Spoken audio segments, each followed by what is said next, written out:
This just in, Elon Musk is suspending the Twitter accounts of some of the journalists who cover Twitter, among them members of the New York Times, the Washington Post, and CNN. Our Donny O'Sullivan, who reported here last night on the controversial suspension of a different account, just had his account suspended this evening. So, Donny, last night you were sitting here, you were reporting on the young guy who is tracking, has been tracking the private jet of Elon Musk. Mm-hmm. That's him.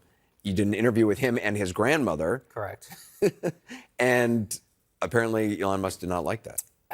Yeah, so what's basically happened just really over the past hour or so, a number of journalists at national news outlets, including the New York Times, the Washington Post, and here at CNN, have been permanently, it seems, suspended from Twitter. Now, all those journalists, including myself, happen to be people who cover Elon Musk.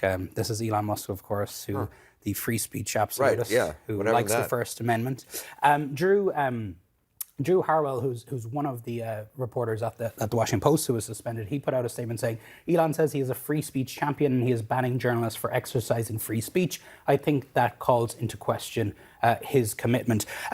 Look, I mean, this is, as we saw with the jet tracker last night, Musk seems to be just stamping out accounts that he doesn't like.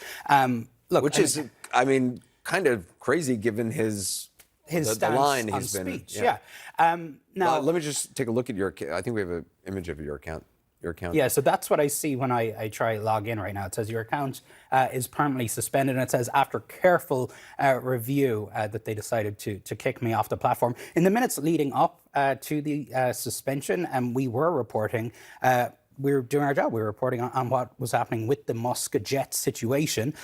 Musk had claimed, as kind of a justification for taking down the jet account, that there was an incident this week involving his child in Los Angeles. He claimed that a stalker, he described it, followed the car that his child was in, and he tried to link this to the jet tracking app. It's not entirely clear that there is a linkage there, but nevertheless, just a few minutes before we got kicked off Twitter, I had reported that the Los Angeles Police Department said they were aware of the situation and the tweet by Elon Musk and was in contact with his representatives and his security team. They did point out that no crime reports have been filed yet. But look, I think in terms of me personally, many of the national reporters at the Times and the Post, we're okay. I'm on the Anderson Cooper show. We have a platform, and just like when Trump got kicked off, we can post elsewhere. I do think this is very important about the potential chilling impact this might have for freelance journalists, independent journalists around the world, particularly those who cover Elon Musk's other companies like Tesla and SpaceX. I think this could have a real chilly factor.